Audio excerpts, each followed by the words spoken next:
Musa bin Abi Ghassan dengan Saifuddin Qutus rahimahullah.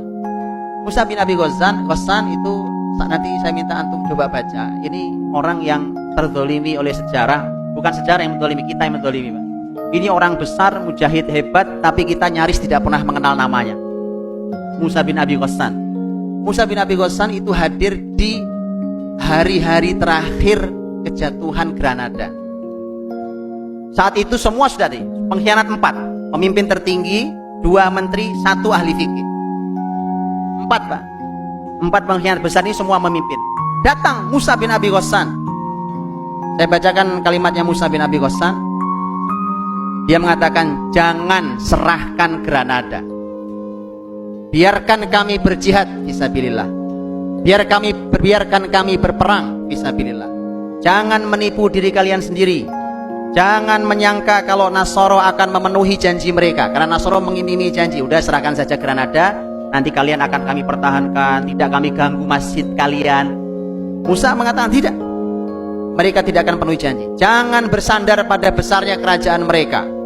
Kematian hanya sedikit dari ketakutan kita. Artinya kalau cuma mati simple buat kami. Yang lebih dari itu bukan mati. Di hadapan kita ada penjarahan kota-kota kita dan penghancurannya, pengotoran masjid-masjid kita, perobohan rumah-rumah kita, pemerkosaan istri-istri dan putri-putri kita. Di hadapan kita dosa keji, fanatisme buas, cambuk dan belenggu rantai. Di hadapan kita penjara, siksaan dan pembakaran. Memang sangat kuat. Itu di hadapan mereka. Tapi namanya orang sudah buta, sudah syahwat yang bicara. Musa bin Abi Ghassan membentur tembok syahwat. Akhirnya Musa kata, dia gerakkan timnya, kemudian mereka syahid semua fisabilillah. Musa bin Abi Ghassan rahimahullah ta'ala. Saifuddin Qutus juga sama. Ini di zaman yang berbeda. Tadi ketika pasukan Mongol memporak-porandakan Baghdad, dan setiap kota yang didatangi oleh pasukan Tatar, mereka dikirimi surat oleh Panglima Tatar. Asal surat dibaca oleh pemimpin daerah itu, langsung pemimpin daerah itu nyerah. Cuma baca suratnya pasukan Tatar. Memang saat itu Tatar itu dianggap sebagai masyarakat aneh yang tiba-tiba datang dengan kekuatan yang tak terkalahkan. Itu yang terjadi. Sehingga sampailah surat itu diterima juga oleh Saifuddin Qutus yang merupakan pemimpin besar Mesir. Maka Mesir layak berbangga, Pak. Saifuddin Qutus rahimahullah ta'ala. Beliau dapat surat. Begitu dapat surat, dia sampaikan di panglima-panglimanya. Ini saya dapat surat dari Mongol. Dia mengancam kita dan minta menyerahkan Syam, Palestina dan Mesir.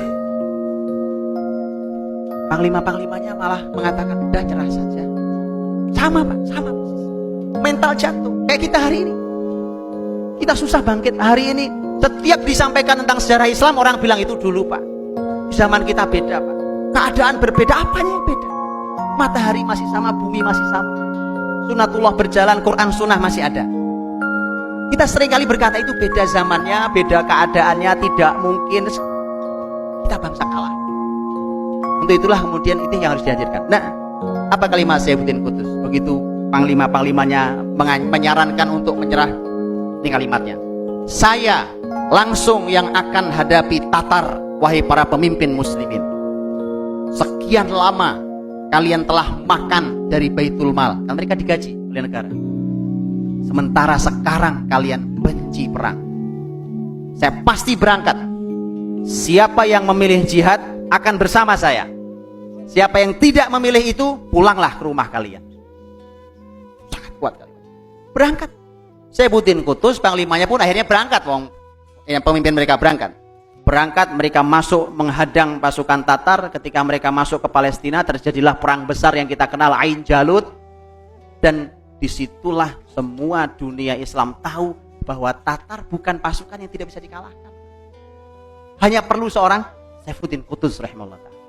Harus ada orang yang nekat begitu, berani, Pak. Ternyata baru tahu, mati panglima Tatar di Bisan, di dekat Ain Jalut. Mati, Pak.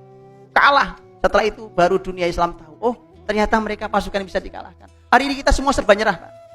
Sekarang peradaban serba canggih, serba ini, serba itu, modern. Kemudian kita bilang, kita kan gak punya apa-apa, kita tidak bisa. Buktikan, hadirlah seorang Saifuddin Qutuz rahimahullah ta'ala. Seperti disampaikan oleh guru saya Dr. Muin tadi, bahwa kalau ada disebutkan mujaddid di setiap awal 100 tahun, mengapa tidak kita yang mengatakan itu saya? Itu kita di bidang kita. Bukan kita bertanya siapa ya orangnya, tapi kita orangnya.